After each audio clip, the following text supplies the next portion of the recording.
Drinking all night, but we ain't done yet. Waiting on the plug, but he ain't come yet. Still need something, put your bank on it. Got a big bag with a big one. Party ain't over if they say so. Yo guys, what's up? We are in Austin, Texas. We just flew in, waited like an hour to get our car rental, sucked. But we're in Black's Barbecue right now. It smells so good.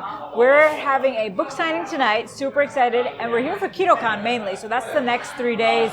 We got here a day early though for the book signing and to eat some delicious barbecue. Let's order. So as a pro tip, any barbecue joint you go into, they're gonna have the rub just like for sale. So you can look at the ingredients and see if they have any, you know, just not so great ingredients in them. And this looks good. So this is just salt, black pepper, red pepper, ground cayenne, caramel color, and corn oil. So those three things are not great, but there is no sugar. That's a good sign. So everything's gonna be rubbed down with this. Can we get half a pound fatty brisket? Can we also get a half chicken? And does that have any sauce on it? Okay, perfect. Yeah, can we get green beans? And then can we get one jalapeno cheddar ring? Do you guys have those too? Yes. They know the way to my heart. Onions and pickles. Looks amazing. The chicken. Just go for the green beans real quick. I've been here before actually. I've been to this exact location when I visited my best friend like 3 years ago. It's, I think, in the top 3. So it's Franklin's Barbecue, but that line is like 3 hours. You're not guaranteed to get food. Then there's Salt Lick, but that's like 20 miles out. So we decided to settle for Black. So green beans are good, not too mushy. They're not like they've been sitting in a soup bath. KFC. Yeah, hashtag KFC. The brisket, like, look at how fatty that is. This is way fattier than Four Rivers. We always talk about Four Rivers, but this is the best. And it's so fall apart, oh my God. That's literally the breast. It's literally the best brisket I've ever had. The flavor is so good. It's not as intense like smoked flavor compared to Four Rivers. I don't love that about the Four Rivers. It's chicken. I would say it's under-seasoned. I would like a lot more salt, but it's not as dry as like normal. Now the sausage. So there was 2 options for sausage. There was garlic and then jalapeno cheddar. We got the jalapeno cheddar ring. See that? Yeah, just bite it. Bite it off there.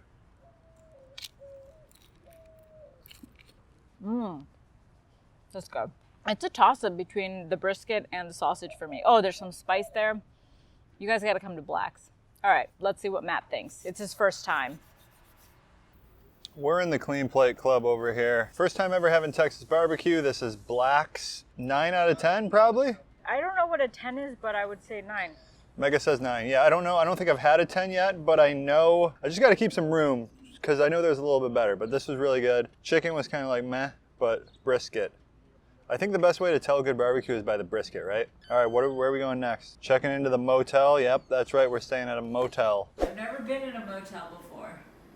I thought Matt would be proud that I picked a cheap motel because he likes to save money, but he was very disappointed, and now I feel guilty. I don't like it.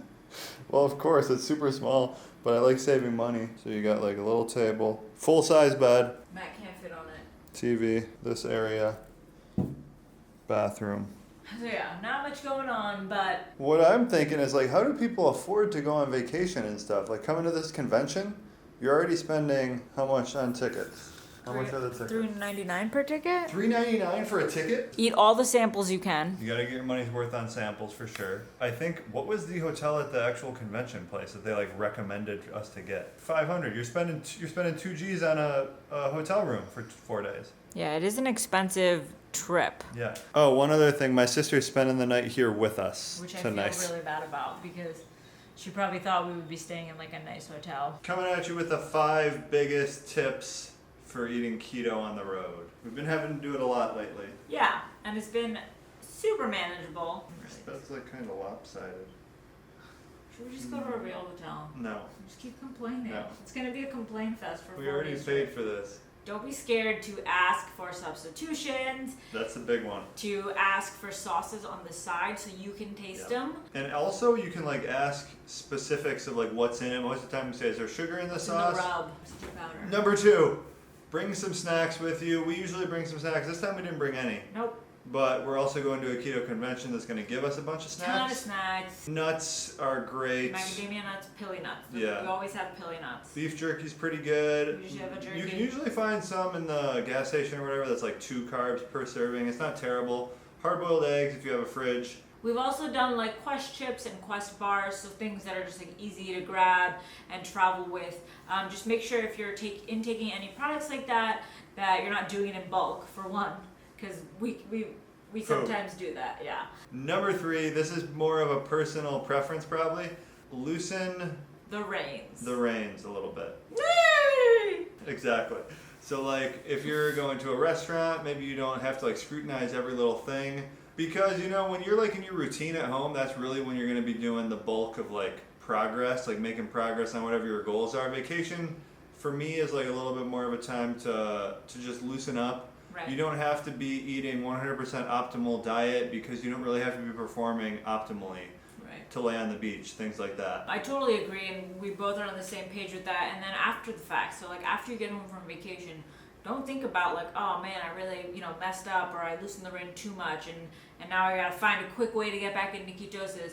Also, don't dwell on like, being a little lenient, because from time to time that's totally cool. You just, it's hard, it can be hard to like grasp that fact, right? Like especially if you're super hardcore tracking every single day and the scale stresses you out and you go home and you're a couple pounds heavier from water retention.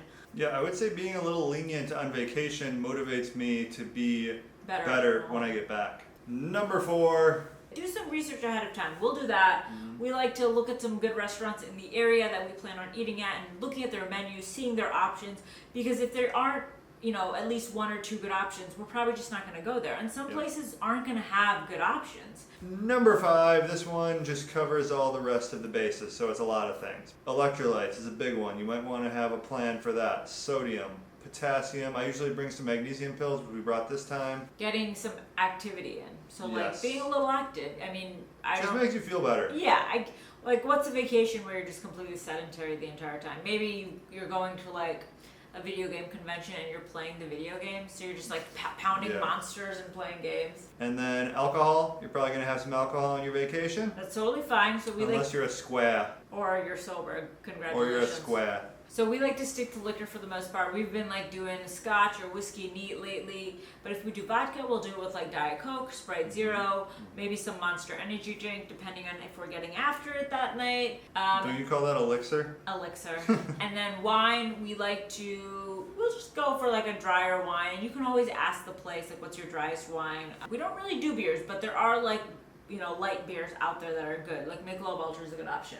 If you like gross, watery beer. Exactly. But if you're a hardcore like craft beer fan, which I know that's like a new thing all the kids are into these days, the craft beers. I was kind of like that when I lived in San Francisco. I loved having craft beers, like after a long day at work, crack one open. Try getting into some scotch, guys. Just like tasting all the differences, do like a tasting. It's comparable to craft beers. Like you can really pick out the different any liquor you can regions. Do that. Yeah, I guess you can. Or wine. I just like scotch a lot lately, so that's my recommendation. Hydrate between each drink. That's it, guys. Those are the 5 tips. Next up is a book signing. Whoa. He Saint Laurent book bag on my back, don't look back, cracks up real fast, shot that Fogo de Chow, bitch, now I Versace, foot glass, matte black fashion, Pico, cost 12, 13, small block, out back, plastic, dip coupe, no click code, use my phone, start that bitch, start fussing, I'm like, oh, don't start that super sport with fuck, I double part that 5 guys. Caffeine and the butter combination, I'm kind of like Matt, it's just like, yeah, let's go. Right, when I've had my keto coffee, I'm ready for business, and so I can see a bunch of patients in the clinic, and the medical science has been trying to prove that coffee's bad for decades. It's really important to have one primary goal. I get clients all the time that want to lose fat and build muscle, and you can do that, but I highly encourage you to have one primary goal. Focus on that, reach that goal, then transition to the second. Coming up, I want to recognize a few people in the audience that are luminaries in the keto world. We're going to start over here and pick on my friend, Dr. Ken Berry. Everybody know Ken Berry? And we have Kim Howerton, the ketonist. Leanne Vogel, there she is. I was looking for you. Robert and Crystal, Keto Savage, and then way back there, Keto Counterculture, Danny Vega. Back, I was like, why is she walking? Oh my Book gosh. an Uber, please. And it's funny because somebody screwed up on it a while ago. So look at my little side beard I got going on here. Are you trying to grow that out? Yeah. Okay. It's hard to find Leanne in the crowd. And this is my sister. Hey, She's Twin sister. I'm really bad on camera. every time I makes me film so you. nervous. Every time I film you, that's what you say immediately. Yeah, I'm You're so like- bad on that. It makes me so nervous. She was filming today, and immediately when I handed her the camera, she was just like doing like got the panning camera. shots. Yeah. You're my better half. Am I the butter or is Matt the butter? Matt's definitely white bread. So the book signing went incredibly well. A lot of people showed up. I was super nervous when I got there, sweating head to toe. We spoke so much better this time than the first time. I made a ton of jokes. That's true. I had one good one where you had a lot of practice when you were watching TV. Oh yeah. Yeah. He threw me under the bus. He made a joke at my expense, but I took it. We talked a lot about Cinnabon. Got some crowd involvement. Dr. Ken Berry. Dr. Ken Berry, Keto Savage. And then Jimmy spoke. He spoke really well. And then we signed and took photos. It was so fun. Leanne Vogel. Leanne Vogel showed up as well. The Vegas Primal Voyage. Michelle was our camera person. And then we went to an incredible dinner at Lambert's. It's like upscale, 10 out of 10 restaurant. upscale fancy barbecue. 10 out of 10. Great keto options. I got braised short rib with a fennel and jalapeno cilantro slaw on top. Yours was the best. But the short rib was so fatty and so crusted and not sweet at all. It was phenomenal. And then we also got a charcuterie board. Charcuterie. And it had amazing pate and really good cheeses. Yeah, I had salt and pepper lamb ribs, which was really good. It was Michelle's birthday. She had like a pork. She can tell them. What did you have? Pork chop. Pork chop, really good. The Brussels sprouts, bacon, brown butter. Those were really good. Matt and Mega, welcome to Texas. Cheers. Mama wearing on Instagram. Whoa! Just in a paper bag sausage like that. Ooh, smell that, guys. Hot sauce, just like some other cute Texas stuff. They're just the best. And then she got us some little dark chocolate. And that's it. So amazing first day in Austin, Texas. We will be making vlogs for each of the next 3 days of KetoCon. Super excited to try samples every single day, to listen to some great speeches. We're gonna take tips and give you everything we took away from it. Probably our top 5, top 8, something like that, tips. I'm excited. It's gonna be a great weekend. We're also gonna start tomorrow morning off at 5:30 with the workout at Gold's Gym. Robert's gonna be in the same place, in the vicinity, but We're I'm gonna not pretend he doesn't exist. making eye contact with him because he will not pull me into any squats or anything. Happy birthday, Michelle!